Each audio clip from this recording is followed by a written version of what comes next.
Iyong palawakin ang kaalaman sa mga salita. Sundan at iyong unawain ang naritong salita sa talasalitaan. Unang bilang, isiniwalat, ipinahayag o ibinunyag. Ikalawa, asyenda, malawak na lupain o hasyenda o di kaya sakahan. Ikatlo, nag-udyok, nagbigay ng dahilan o nagtulak upang gawin ang isang bagay. Ikaapat, himagsik, pag-aalsa o pagre-rebelde. Ikalima, pag-aalinlangan, kawalan ng katiyakan, nagdadalawang isip o pagdududa sa isang bagay.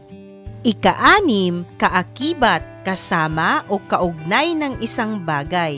Ikapito, pag-iisang dibdib, kasal o pagsasama ng dalawang tao bilang mag-asawa. Ikawalo, kasawiang palad, masamang kapalaran o hindi magandang pangyayari sa buhay. Ikasyam, samahang sibiko, organisasyon ng mga mamamayan na naglalayong tumulong sa komunidad. Ikasampo, maipalimbag, maisagawa ang pagpapalimbag o pagpapagawa ng kopya lalo na ng aklat o sulatin. Ikalabing-isa, manuskrito, orihinal na sulat kamay o unang kopya ng isang akda bago ito mailimbag. Ikalabindalawa, subversibo, gawaing laban sa pamahalaan. Ikalabintatlo, piyudal, sistema kung saan may mga Panginoong may lupa at mga magsasakang umaasa sa kanila. Ikalabing-apat, kolonyalismo, patakaran o sistema ng pananakop at pamamahala ng isang bansa sa ibang lupain. Ikalabing-lima, katiwalian, kawalan ng katapatan o pagiging tiwali, karaniwang may kaugnayan sa korupsyon sa pamahalaan o organisasyon.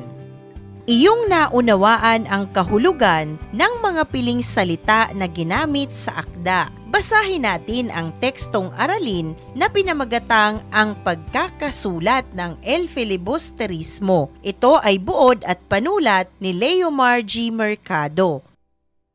Sinimulang isulat ni Jose Rizal ang El Filibusterismo nang siya ay nasa London, England noong taong 1870.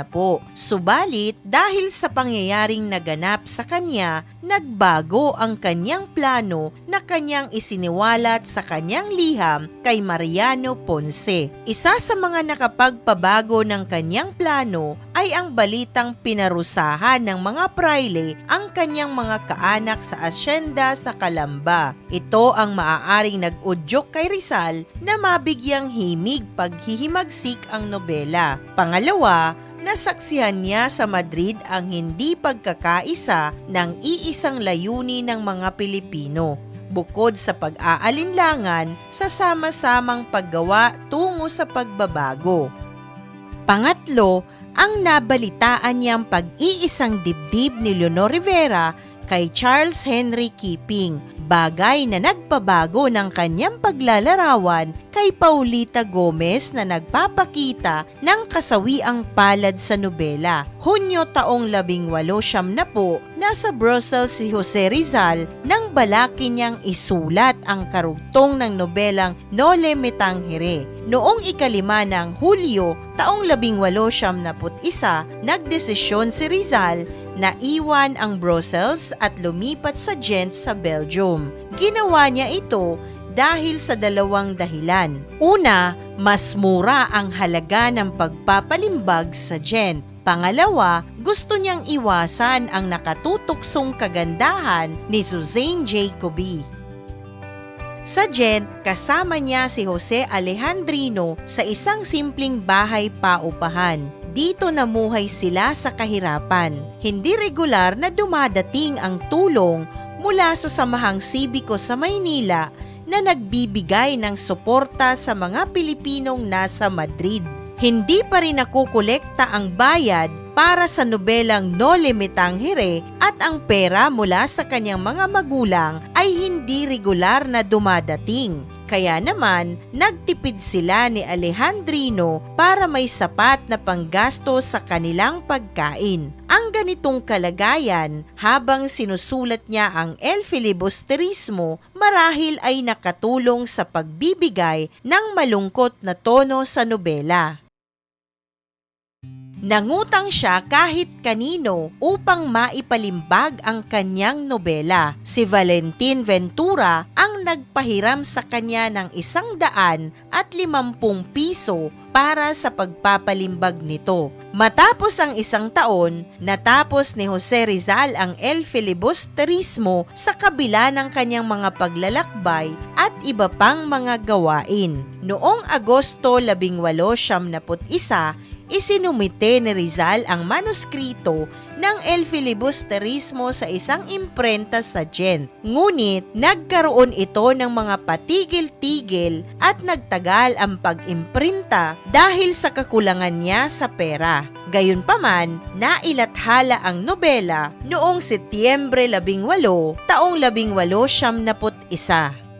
Tulad ng Noli Me Tangere, itinuturing na subbersibo ng mga Espanyol sa Pilipinas, lalo na ng mga praile, ang El Filibusterismo. Nang bumalik si Rizal sa Pilipinas, siya ay dinakip, ipinatapon sa dapitan noong 15 ng Hulyo, taong 1872 at binitay noong Disyembre 30, taong 1876 bilang bahagi ng pagsiklab ng himagsikang Pilipino. Malaki ang suspetsa ng mga Espanyol na kahit hindi siya tunay na kasabwat, ang kanyang pagsusulat ay maaaring nag-udyok sa malawakang pag-aalsa ng mga Pilipino. Sa kasalukuyan, itinataas ang mga nobela ni Rizal bilang mga mahahalagang pagsusuri sa kolonyal at piyudal na lipunan at mga modelo ng malikhain at realistikong pagsulat na may kaakibat na politikal na hangarin. Hangad ni Rizal na maipakita ang mga suliraning pampolitika sa panahon ng kolonyalismong Espanyol sa Pilipinas. Ninais niyang mamulat ang mga Pilipino sa katiwalian, pang-aapi, paghihirap at kahirapan na nangyayari sa lipunan. Pinakita rin niya ang kahalagahan ng pagtutol sa kolonyalismo at pang-aapi upang lumaban para sa kanilang kalayaan at karapatan sa pamamagitan ng pagkakaisa at pagsasama-sama para sa pagbabago. Sa huli, ipinakita niya ang mga panganib sa marahas na pag-aalsa at kahalagahan ng mapayapang pagkilos para sa pagbabago. Ginamit niya ang nobela upang ipahayag ang kanyang mga pananaw at pangarap para sa isang mas makatarungan at malayang lipunan. Binabati kita sa iyong tiyaga na masundang basahin ang tekstong aralin. Para sa iyong karagdagang kaalaman sa tekstong binuod ni Leomar G. Mercado, isa-isahin nating balikan ang mga karanasan sa pagsulat ng El Filibusterismo ni Dr. Jose Rizal. Una, pagbabago ng plano sa London. Dahil sa personal at panlipunang pangyayari, nagbago ang tunguhin ng kanyang nobela. Mas mapanghimagsik ang tema nito. Ikalawa, pang-uusig sa kanyang pamilya sa Calamba. Nagdulot ng galit at lungkot ito kay Dr. Jose Rizal na naging dahilan upang mas matindi ang damdaming nakapaloob sa kanyang akda. Ikatlo, kawalan ng pagkakaisa ng mga Pilipino sa Madrid. Nakita niya ang kahinaan ng kolektibong pagkilos, kaya nais niya itong itama sa pamamagitan ng kanyang pagsusulat. Ikaapat, pagpapakasal ni Leonor Rivera sa iba. Masakit sa kanyang kalooban ang pangyayaring ito. Nakaapekto ito sa kanyang emosyon pati na rin sa pagbuo ng karakter sa nobela. Ikalima, paglipat mula sa Brussels patungong Gent. Upang makaiwas sa mga sagabal at makatipid na rin, nagpasya siyang lumipat ng Gent mula sa Brussels. Ika-anim, pamumuhay sa kahirapan sa Gent. Hindi gumaan ang pamumuhay ni Dr. Jose Rizal nang makalipat siya sa Gent sapagkat naranasan niyang magipit sa pera, pagkain at suporta. Ngunit ito naman ang nagpatibay batay sa kanyang determinasyon upang mabuo ang nobela. Ikapito, hindi regular na tulong pinansyal. Dahil sa hindi regular na pagdating ng tulong pinansyal kay Dr. Jose Rizal, nagdulot ito ng mas mabigat na pagsubok sa kanyang araw-araw na pamumuhay. Ikawalo, panghihiram ng pera para sa pagpapalimbag ng nobela. Dahil sa gipit ang kanyang pamumuhay, wala siyang sapat na pera upang mapaimprinta ang akda.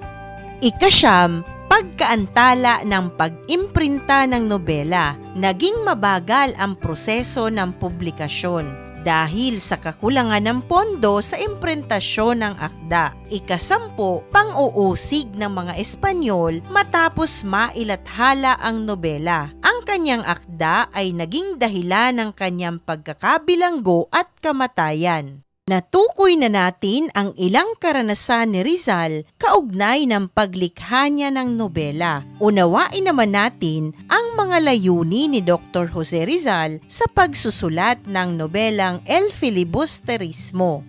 Una, ipakita ang suliraning pampolitika sa ilalim ng kolonyalismo. Nais ni Rizal na ilantad ang katiwalian at maling pamamahala ng mga Kastila. Ikalawa, mamulat ang mga Pilipino sa katotohanan. Nais niyang ipakita ang paghihirap, pang-aapi at kawalang katarungan sa lipunan. Ikatlo, hikayatin na ipaglaban ang karapatan at kalayaan. Nais ni Rizal na hikayatin ang mga Pilipino na magkaisa upang ipaglaban ang karapatan at kalayaan ng mamamayan upang makamit ang pagbabago. Ikaapat, nais ni Dr. Rizal na ipakita ang epekto ng marahas na pag-aalsa. Nais niya ang pagbabago, ngunit gusto niya itong makamtan sa pamamagitan ng organisado at mapayapang paraan. Ikalima, isulong ang mapayapang reforma. Minumungkahi niya na ang pagbabago ay makakamit sa mapayapang paraan, ngunit ang pagkakaisa ay mahalaga upang makamtan ang layunin para sa bayan. Ika-anim, ibahagi ang kanyang pananaw tungkol sa makatarungang lipunan. Si Dr. Rizal ay nagsusulong ng pagbabago. Nais niya ng kaunlaran. Makakamit lamang ito kung mayroong kapayapaan, kalayaan at katarungang umiiral sa bayan.